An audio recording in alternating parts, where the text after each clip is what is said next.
A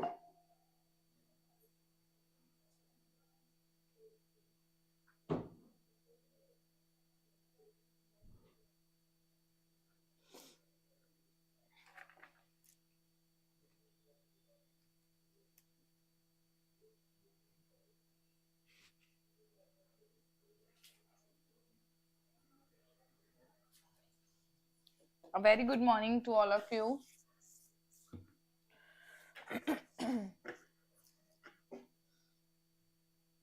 I hope आपने force का जो चैप्टर था, जो जितने भी हमने बेसिक से कंसेप्ट किए थे, वो आप लोगों ने सब कर लिए होंगे, रिवाइज कर लिए होंगे।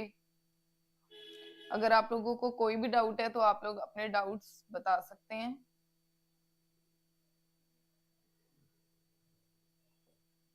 नहीं तो हम उसके आगे जो टॉपिक है उसको कंटिन्यू करते हैं।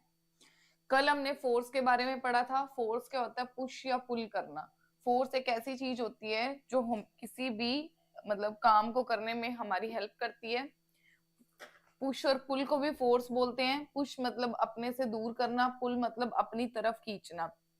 हमने कल ये भी पढ़ा था कि जो फोर्स होती है वो 5 तरीके के कैरेक्टरिस्टिक शो करती है। लाइक वो चलती हुई चीज को रोक देती है, रुकी हुई चीज को चला देती है, चलती हुई चीज की स्पीड को स्पीड को चेंज कर देती है, डायरेक्शन को चेंज कर देती है, शेप को चेंज कर देती है और एज वेल एज साइज को भी चेंज कर देती है। उसके बाद हमने पढ़ा था कि फोर्स बैलेंस और अनबैलेंस टाइप की होती है। बैलेंस में था जिसमें नेट फोर्सेस 0 होती हैं, और अनबैलेंस में होता है कि नेट फोर्स 0 होता है। अगर अनबैलेंस फोर्स होती है तभी कोई ना कोई हमें वर्क दिखाई देता है। अगर वहां पे कुछ नेट फोर्स होगी तभी आपको कोई भी चीज काम करती हुई नजर आएगी। अगर उनके ऊपर नेट फोर्स ही 0 आ रही है, नेट उनका सम 0 आ रहा है, तो कोई भी चीज आपको चलती हुई या कोई भी काम करती हुई नजर नहीं आएगी। उसके बाद हमने फोर्स की आगे टाइप्स की थी, कॉन्टैक्ट और नॉन कॉन्टैक्ट। कॉन्टैक्ट में हमने पढ़ा था जब फोर्स एक्ट कर रही है टू ऑब्जेक्ट्स में, that is in directly contact, जिसमें हमारी बॉडी या हमारा फिजिकल कांटेक्ट होता है, that is called contact forces. Secondly हमने किया था non contact forces. Non contact में हमने ये पढ़ा था कि जब टू ऑब्जेक्ट्स के अंदर फोर्स तो एक्ट करिए but not directly, they are acting indirectly, वो इनडायरेक्टली उसके ऊपर एक्ट करती है, that is called non contact forces. आज उसके बाद हम करते हैं गैलीलियो एक साइंटिस्ट थे, उन्होंने हमें फोर्स के बारे में क्या बताया था। देखो, गैलीलियो ने ये हमें बताया था कि अगर एक ऑब्जेक्ट चल रहा है, अगर एक ऑब्जेक्ट मूव कर रहा है फ्रिक्शनलेस ग्राउंड पे, अगर वो उन्होंने हमें ये बताया था, उन्होंने हमें ये बताया था कि अगर एक ऑब्जेक्ट मूव कर रहा है on moves on friction less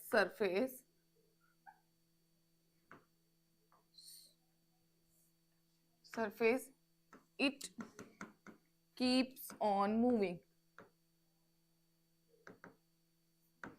उन्होंने ये बताया था, गैलीलियो ने हमें ये बताया था कि अगर एक ऑब्जेक्ट मूव कर रहा है, अगर एक ऑब्जेक्ट मूव कर रहा है फ्रिक्शनलेस सरफेस के ऊपर, तो वो चलता जाएगा। कब तक चलता जाएगा? Till no force acting on it. इसको आपने अच्छे से मार्क करना है, till no force acting on it. Galileo ने हमें बताया कि अगर एक ऑब्जेक्ट है, फॉर एग्जांपल वो एक फ्रिक्शनलेस सरफेस, फ्रिक्शनलेस होता है बेटा, कल हमने जैसे फ्रिक्शनल फोर्स किया था कि जो ऑपोजिट डायरेक्शन में हम इधर की तरफ चल रहे हैं, फ्रिक्शनल फोर्स हमको ऑपोजिट डायरेक्शन में लेके आती है, वो चीज को स्लो डाउन कर देती है। कहते हैं अगर एक ऑब्जेक्ट फ्रिक्शनलेस सरफेस के ऊपर चल रहा है तो वो चलता ही जाएगा। कब तक चलता जाएगा? जब हम उसके ऊपर बाहर से फोर्स नहीं लगाते। जैसे एक फुटबॉल थी, वो ग्राउंड से हमने उसको हिट किया, फॉर एग्जाम्पल वो चल रही है, हमने पहले चलते हुए, वो चल रही है, कहते अगर वो सरफेस स्मूथ हुआ तो वो चलती जाएगी चलती जाएगी चलती जाएगी, रुकेगी नहीं। कब कब नहीं रुकेगी? जब तक हम उसको पैर से रोकेंगे नहीं। ये हमें किसने बताया था? गैलीलियो ने बताया था। क्या आप लोग सोच के बताओ, प्रैक्टिकली ये चीज पॉसिबल है कि अगर एक चीज चल रही है, चलती जा रही है चलती जा रही है चलती जा रही है, वो कभी भी रुकेगी नहीं?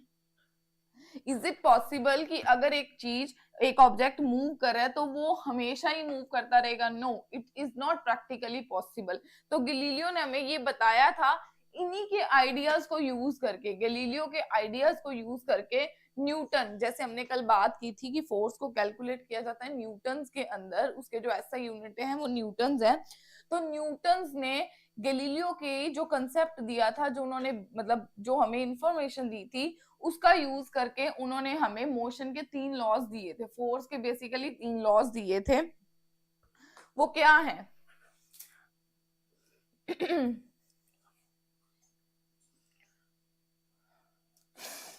Newton's 3 laws of motion. हमने न्यूटन के तीनों लॉ करने हैं मोशन के। देखो, जो पीछे वाला, जो पहले वाला चैप्टर हमने किया था, उसमें इक्वेशन ऑफ मोशन की थी, वो मैथमेटिक्स थी। इक्वेशन ऑफ मोशन वो भी 3 थी, ये भी 3 है। ये न्यूटन्स ने दिए थे। कौन से 3 लॉ थे? फर्स्ट लॉ, सबसे पहले हम न्यूटन का फर्स्ट लॉ रीड करते हैं। Newton's first law of motion. Newton's first law of motion. Newton का जो फर्स्ट लॉ था बेटा, उसमें क्या था? ध्यान से सुनना, फर्स्ट लॉ क्या कहता है। न्यूटन का जो फर्स्ट लॉ था, उन्होंने बोला था कि any object remains the state of rest और motion in a uniform path until no external force is acting on it। मैं पहले यहाँ पे लिखती हूँ, फिर इसका मतलब समझाती हूँ। न्यूटन का जो फर्स्ट लॉ है, उसमें क्या लिखा था? Any object remain in state of rest और मोशन until external force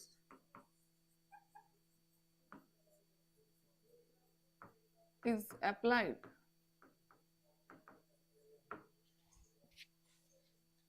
देखो बेटा, ये क्या है? कहते एनी ऑब्जेक्ट, कोई भी ऑब्जेक्ट है, remain in state of rest. State of rest, अगर कोई भी ऑब्जेक्ट है, रिमेन्स का मतलब होता है वैसे क्या वैसे। स्टेट ऑफ रेस्ट और मोशन, चाहे तो वो रुका हुआ है या तो फिर वो मूव कर रहा है। अब ऑब्जेक्ट या तो चलता है या तो रुकता है। कहते या तो ऑब्जेक्ट रुका हुआ है या तो ऑब्जेक्ट चल रहा है, वो वही स्टेट में रहेगा, अपनी वही स्टेट में रहेगा। अगर वो चल रहा है तो चलता जाएगा, अगर वो रुका हुआ है तो वो रुका रहेगा। अंटिल, कब तक?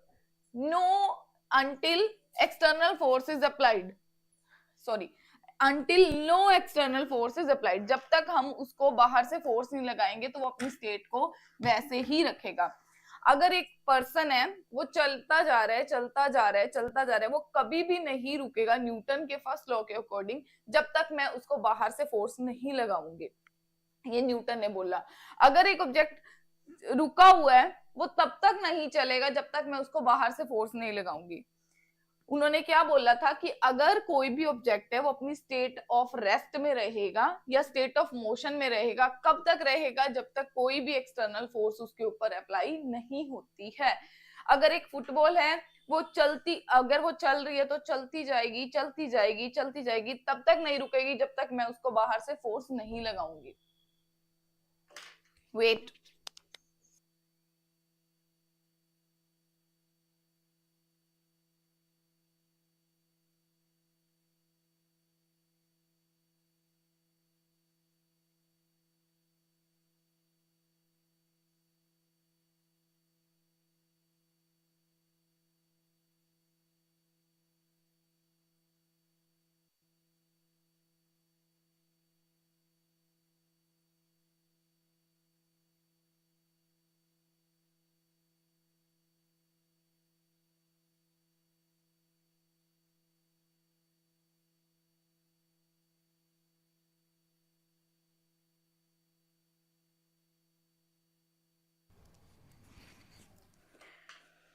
न्यूटन न्यूटन का जो फर्स्ट लॉ था उसमें क्या था कि कोई भी ऑब्जेक्ट अपनी स्टेट ऑफ रेस्ट या स्टेट ऑफ मोशन को नहीं चेंज करेगा, वही स्टेट में रहेगा जब तक हम उसको बाहर से कोई भी फोर्स नहीं लगाएंगे।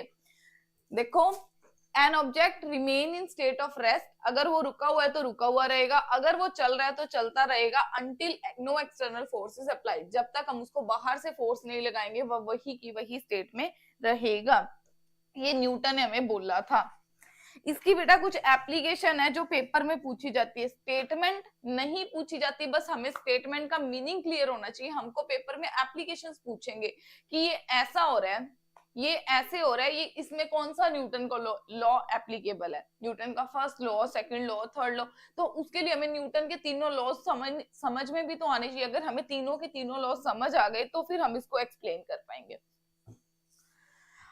बस ध्यान रखना कि कोई भी ऑब्जेक्ट है वो अपनी स्टेट में रहेगा, चाहे तो रेस्ट में है तो रेस्ट में, अगर वो मोशन में है तो मोशन में, जब तक हम उसको बाहर से कोई भी फोर्स नहीं लगाते वो अपनी स्टेट को नहीं छोड़ेगा। ये न्यूटन का फर्स्ट लॉ था।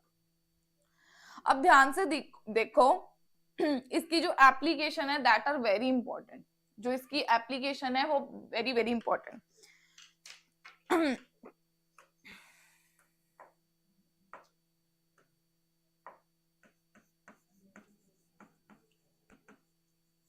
एप्लीकेशंस आर इंपॉर्टेंट और इसी के बेसिस पे क्वेश्चन आते हैं।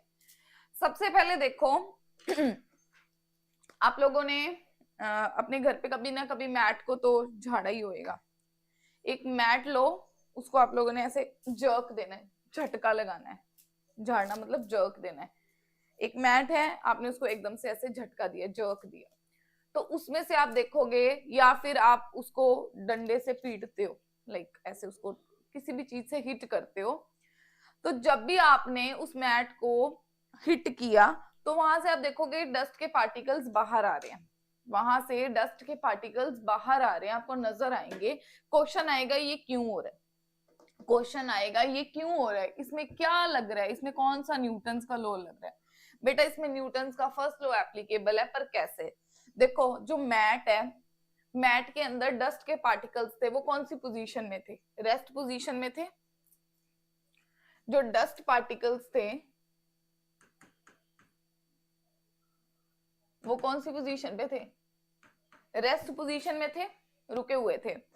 लेकिन जब आपने उसको किसी चीज के साथ हिट किया, मैंने उसको हिट किया किसी भी चीज से, तो एकदम से मैंने बाहर से फोर्स लगा दी, अंटिल नो वो वहीं पे थे।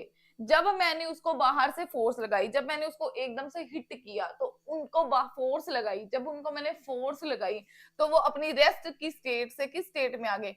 मोशन में चले गए। तो ये बेटा यहाँ पे कौन सा लॉ वैलिड हुआ? न्यूटन का फर्स्ट लॉ हुआ ना, कि जो मैट के अंदर डस्ट के पार्टिकल्स थे वो रेस्ट पोजीशन पे थे, वो स्टेट ऑफ रेस्ट में है, पड़े हुए हैं, पड़े हुए हैं, पड़े हुए हैं, पड़े हुए हैं, हमने कुछ नहीं किया। लेकिन जब मैंने उसको हिट किया या मैंने उसको एकदम से जर्क दिया तो उनकी एकदम से स्टेट बदल गई। क्यों बदल गई? क्योंकि मैंने बाहर से बेटा उसको क्या अप्लाई, फोर्स अप्लाई किए। न्यूटन का फर्स्ट लॉ यही कहता था कि अगर कोई भी अपनी ऑब्जेक्ट अपनी पोजीशन पे है, स्टेट में, स्टेट ऑफ रेस्ट में है या स्टेट ऑफ मोशन में, वो अपनी स्टेट में वही रहेगा जब तक आप उसको बाहर से फोर्स नहीं लगाते। वो डस्ट के पार्टिकल्स पहले बैठे हुए थे, आराम से अंदर बैठे हुए थे, लेकिन जब आपने उसको बाहर से फोर्स लगाई तो उनकी एकदम से पोजीशन में चेंज आ गया, वो रेस्ट से मोशन में चले गए। तो यहाँ पे कौन सा लॉ लगा? ऑब्वियसली न्यूटन का फर्स्ट लॉ लगा। ये इंपॉर्टेंट है बेटा इसकी एप्लीकेशंस। आप लोग इसकी सेकंड एप्लीकेशन में देखो कि आप लोग सारे के सारे बस पे तो जाते ही हो, सारे के सारे बस में तो जाते ही हो। जब आप बस के अंदर खड़े होते हो, बस एकदम से रुकी हुई है, बस अभी रुकी हुई है, आप लोग बस में चले, एकदम से बस ने स्टार्ट किया, बस इज सडनली स्टार्ट मूविंग, बस ने एकदम से चलना शुरू किया, तो आप ऐसे खड़े हो, एकदम से चलेगा तो हम पीछे की तरफ जाते हैं। जब हम खड़े हैं, बस एकदम से चलनी शुरू होगी, बस चलनी शुरू होगी तो हम पीछे की तरफ गिरते हैं। क्यों? ये क्वेश्चन आएगा। यहाँ पे न्यूटन का लॉ वैलिड है, पर कैसे? देखो, आप कौन सी पोजीशन में थे? पूरे के पूरे रेस्ट पोजीशन पे थे, पूरे के पूरे। जब बस चलनी शुरू हुई तो आपकी लेग्स मोशन में आ गई, आपकी लेग्स मोशन में आ गई, बट अभी जो अपर बॉडी थी वो तो रेस्ट में ही थी, आपकी पोजीशन में चेंज हुआ जिसकी वजह से आपको एक झटका लगा, आप पीछे की तरफ अपना रिस्पॉन्स देना शुरू करके क्या हुआ, आप जब चढ़े बस के ऊपर, बस कौन सी पोजीशन में थी, रेस्ट पोजीशन पे थी, आप जाके वहीं रेस्ट वाली पोजीशन पे खड़े हो गए, बस एकदम से स्टार्ट हुई, चलनी शुरू हुई, आपकी जो लेग्स थी वो मोशन में आ गई, लेकिन जो अपर बॉडी थी वो बेटा रेस्ट की पोजीशन पे थी। जब वो रेस्ट की पोजीशन में थी, एकदम से बस चली तो आउटसाइड उसको बाहर से फोर्स लगी, जिसकी वजह से क्या हुआ, आपको एकदम से पीछे की तरफ झटका लग गया। ये भी न्यूटन का फर्स्ट लॉ ही फॉलो करता है। ये भी न्यूटन का कौन सा लॉ फॉलो करता है, न्यूटन का फर्स्ट लॉ ही फॉलो करता है।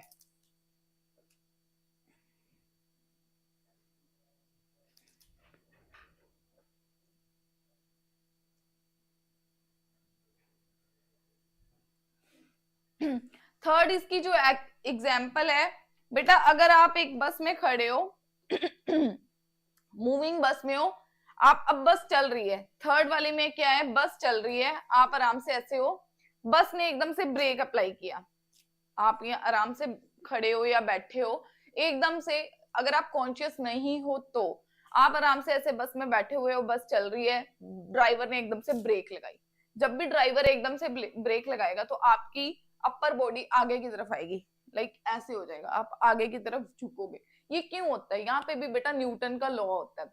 अब बस भी थी, मोशन में थी, आपकी लेग्स भी मोशन में ही थी, एकदम से क्या उसने झटका लगाया, रेस्ट की पोजीशन में आना है, जब भी आपने रेस्ट की पोजीशन में आना है तो आप ऐसे थे, एकदम से आगे आ गए, तो आपकी पोजीशन में जब चेंज हो गया, बेटा जब आपकी पोजीशन में जो चेंज आ गया, एक्सटर्नली फोर्स अप्लाई की ना, उसने ब्रेक लगाई, जब भी उसने ब्रेक लगाई, जैसे ही उसने ब्रेक लगाई तो आप आगे की तरफ आ गए।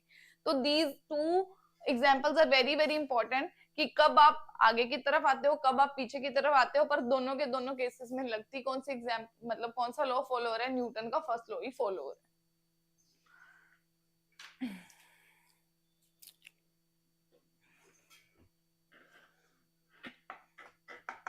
क्या आपको न्यूटन का फर्स्ट लॉ समझ आया?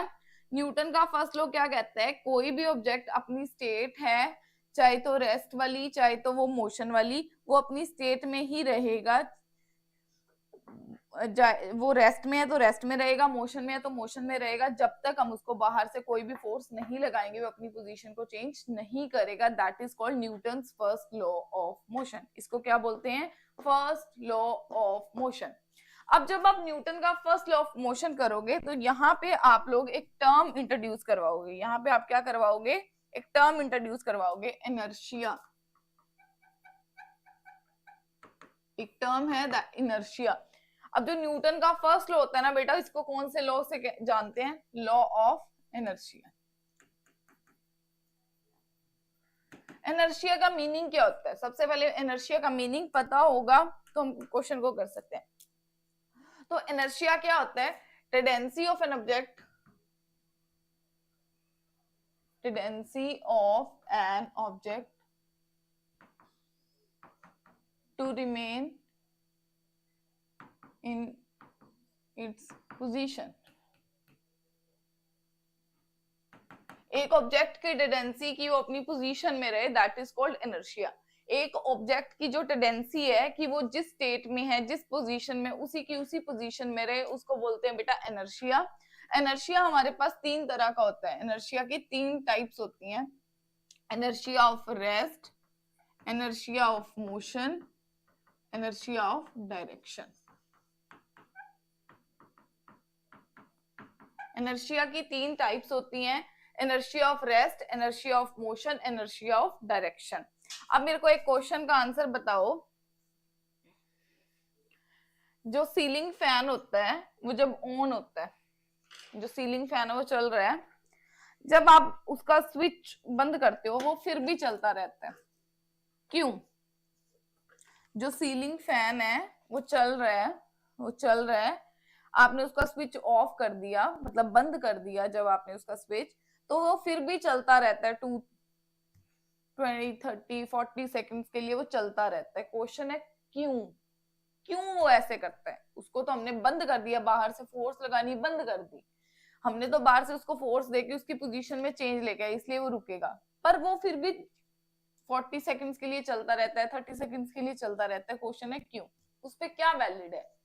एनीवन?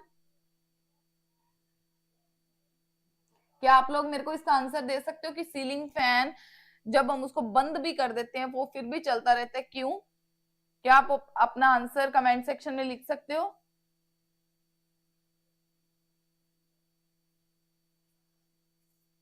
नो। तो बेटा ये किसकी वजह से होता है? ये इनर्शिया की वजह से होता है। इनर्शिया में क्या होता है, ऑब्जेक्ट की टेंडेंसी है वो अपनी स्टेट में रहे, तो वो क्या करता है, एकदम से मोशन में है तो वो चाहता है कि मैं मोशन में रहूं, लेकिन जब उसको बाहर से फोर्स मिली एक्सटर्नली तो वो धीरे धीरे धीरे धीरे अपनी स्पीड को क्या करता है, कम करता है, और अल्टीमेटली क्या हो जाता है, बंद हो जाता है। क्या करता है, सीलिंग फैन जैसे चले जा रहा था, चल रहा है, एकदम से मैंने बाहर से लगाया तो पहले वो अपनी स्पीड बंद करेगा, अल्टीमेटली क्या होगा, बंद हो जाएगा। ये ड्यू टू एनर्शिया होता है। किसकी वजह से? एनर्शिया की वजह से होता है।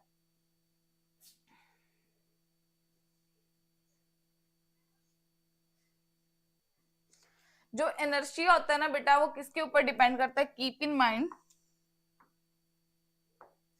Inertia depends upon mass. याद रखना ये चीज, एनर्शिया किसके ऊपर डिपेंड करता है? मास के ऊपर डिपेंड करता है। जैसे जैसे मास बढ़ेगा वैसे वैसे एनर्शिया बढ़ेगा, क्योंकि ये कौन से डिपेंडेंट होते हैं? डायरेक्टली डिपेंडेंट होती है, डायरेक्टली प्रोपोर्शनल। आपको पेपर में क्वेश्चन आया, जैसे नेक्स्ट स्लाइड में क्वेश्चन आया आपको कि दो ऑब्जेक्ट्स थे, एक का था वेट 20, मास 20 kg, एक का था 25 kg। ठीक,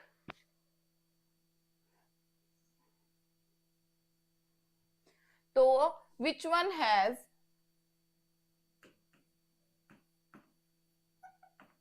हायर एनर्शिया? क्वेश्चन आएगा इन दोनों में से किसके पास एनर्शिया ज्यादा है, तो जिसका मास ज्यादा उसका एनर्शिया ज्यादा, तो M2 हैज मोर एनर्शिया, क्योंकि जो एनर्शिया होता है वो मास के ऊपर डिपेंड करता है, जिसके मास की वैल्यू ज्यादा वैसे ही एनर्शिया की वैल्यू भी क्या होती है, ज्यादा होती है। इसी वजह से ध्यान से देखो कि जब आपके पास हैवी बॉक्स होता है, वेट, जो हैवी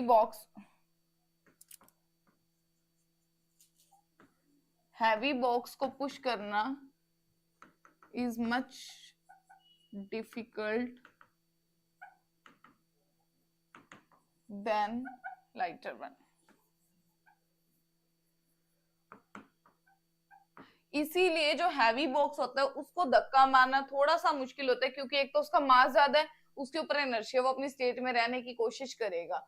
इज मच डिफिकल्ट, ज्यादा डिफिकल्ट होगा, मच की जगह मोर डिफिकल्ट लिख सकते हो word, more difficult, is more difficult than lighter one. Lighter के कंपैरेटिव जो हैवी ऑब्जेक्ट है उसको धक्का मारना मुश्किल होगा, क्यों? क्योंकि एक तो उसका मास ज्यादा है, जिसका मास ज्यादा उसका एनर्शिया ज्यादा।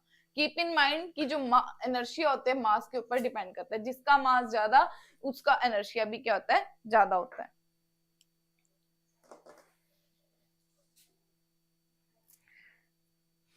क्या आपको न्यूटन का फर्स्ट लॉ समझ आया? अब देखो ये भी वही चीज को एक्सप्लेन करता है जो हमने न्यूटन के फर्स्ट लॉ में किया था, कि कोई भी ऑब्जेक्ट है वो अपनी स्टेट ऑफ रेस्ट या मोशन में रहेगा until external force applied. Similarly inertia भी हमें इसी के बारे में बताता है, इसलिए इसको लॉ ऑफ एनर्शिया के नाम से भी जानते हैं। न्यूटन के फर्स्ट लॉ को और क्या कहते हैं? Law of inertia. किसके नाम से जानते हैं? Law of inertia. क्या आप लोगों को न्यूटन का फर्स्ट लॉ समझ आया?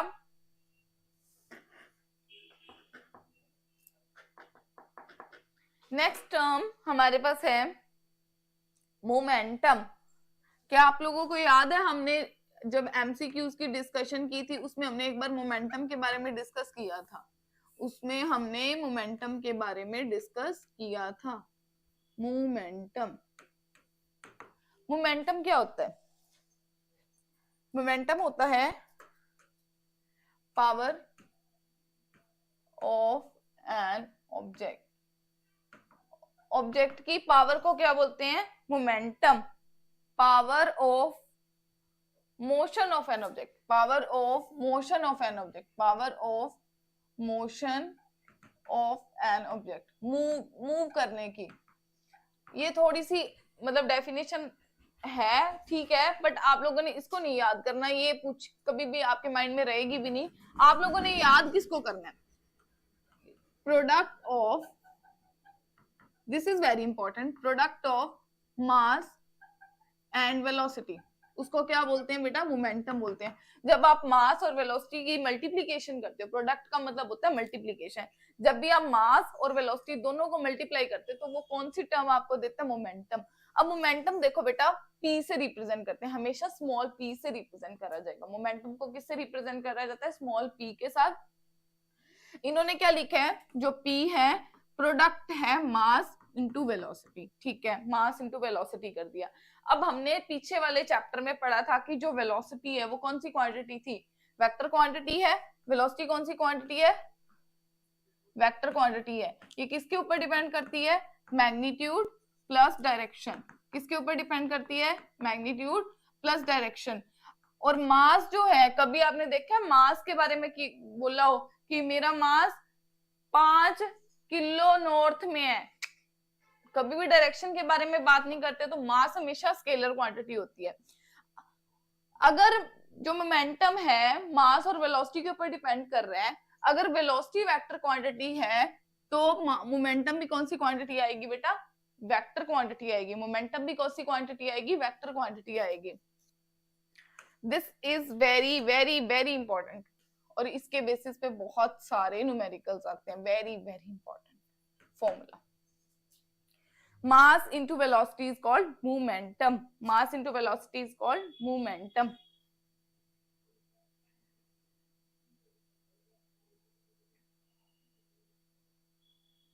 अब आप लोगों को एक क्वेश्चन आता होता है, देखो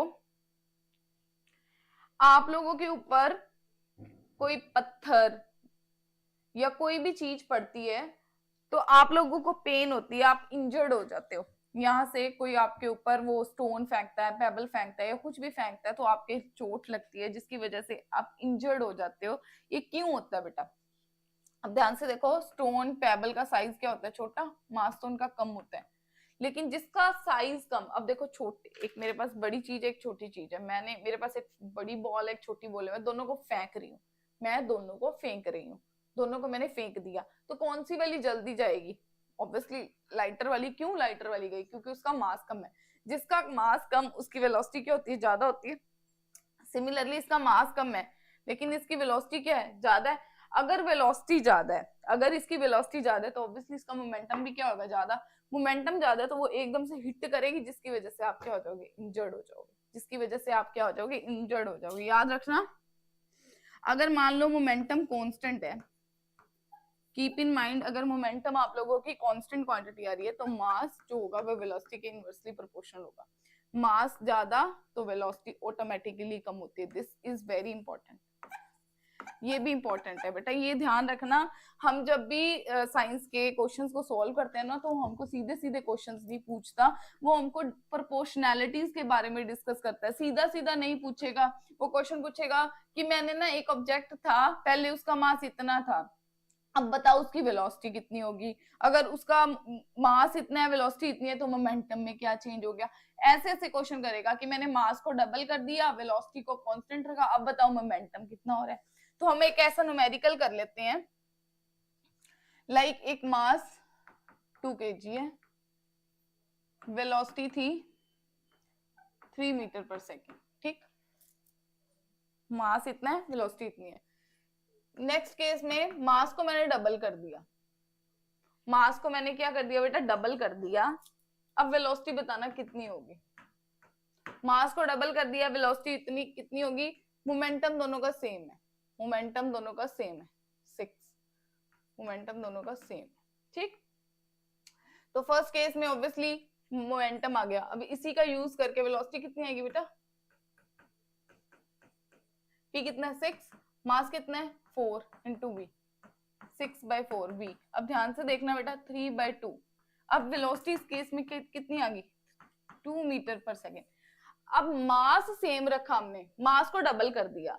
जब मैंने किसी चीज के मास को डबल कर दिया, उसकी वेलोसिटी क्या हो जाएगी, हाफ हो जाएगी, क्योंकि बेटा ये इनवर्सली प्रोपोर्शनल है। अभी हमने पीछे वाले स्लाइड में किया था कि इनवर्सली प्रोपोर्शनल है, एक चीज के बढ़ने से दूसरी चीज कम होगी।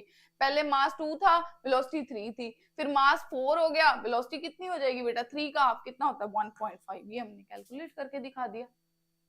तो इन्होंने क्या किया, कैलकुलेट करके दिखा दिया। अब यहाँ पे देखो एसआई यूनिट ऑफ मोमेंटम,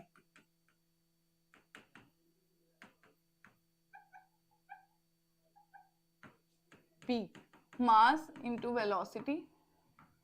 मास किसमें, केजी में, वेलोसिटी मीटर पर सेकंड में, तो मोमेंटम की क्या यूनिट आगे बेटा, KG metre per second. This is also important.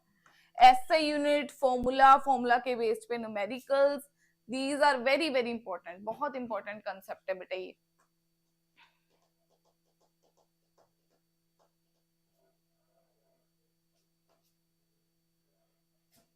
ऐसे न्यूमेरिकल्स तो पेपर में बड़े पूछे जाए, मतलब पूछे जाते हैं, तो कंफ्यूज नहीं होना, जो जो आपको दिया उसमें वैल्यूज पुट करके आंसर निकाल। मैंने यहाँ पे आपको मैथमेटिकली सॉल्व करके दिखा दिया, आप वैसे भी सोच सकते हो, जैसे हमने पीछे करा था कि मास और वेलोसिटी एक दूसरे के इनवर्सली प्रोपोर्शनल है। उन्होंने मास को डबल किया है, मास को 2m किया है, तो वेलोसिटी क्या होगी, हाफ हो जाएगी। Keep in mind this thing बेटा, keep in mind this thing. सीधा सीधा आपको जो जो फॉर्मूला दिया होता है ना, उसमें वैल्यू पुट करा करो, सॉल्व किया करो। अगर वो बोलते कि मैंने मास को 3 टाइम्स किया, मैंने मास को क्या कर दिया, 3 टाइम, तो उसकी वेलोसिटी क्या होनी थी, 3 टाइम्स कम हो जानी थी। अगर 4 टाइम करते तो 4 टाइम्स कम हो जाती। जैसे जैसे करते हैं बेटा, वैसे वैसे वो इनवर्सली वेरी करेगा। Keep in mind this thing, very very very important concept, very very important. Momentum के ऊपर क्वेश्चंस आते हैं, और ऐसे ही क्वेश्चन पूछे जाते हैं आप लोगों को सॉल्व करने के लिए, जिसमें आप कंफ्यूज हो जाते हो।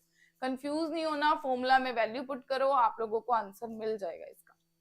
ऐसा यूनिट ध्यान रखना, ऐसा यूनिट क्या होते हैं, KG metre per second, KG metre per second, इसके ऐसे यूनिट होते हैं।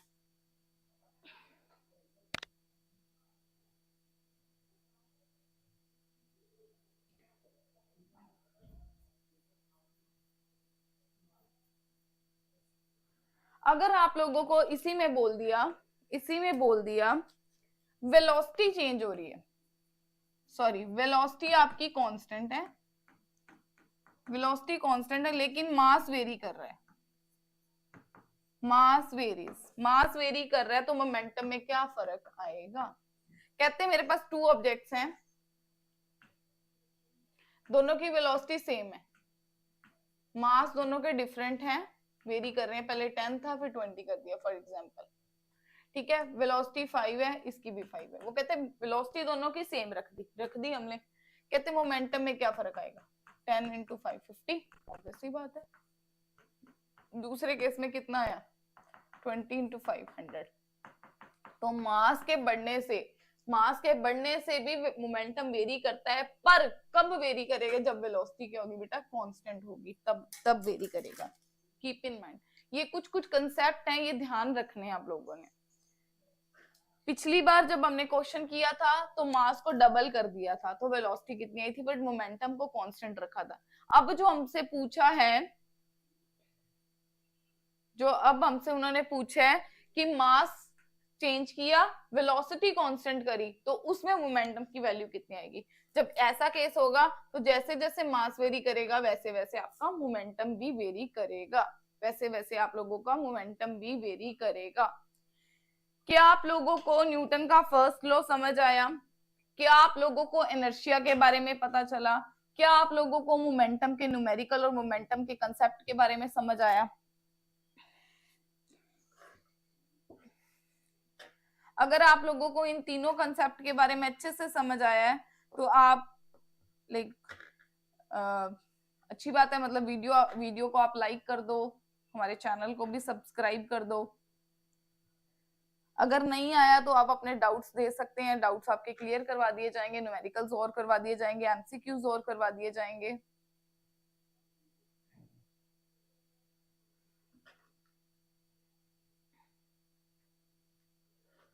Okay, that's all for today. आज हम इतना ही करेंगे, कल हम न्यूटन का सेकंड लॉ के बारे में स्टडी करेंगे।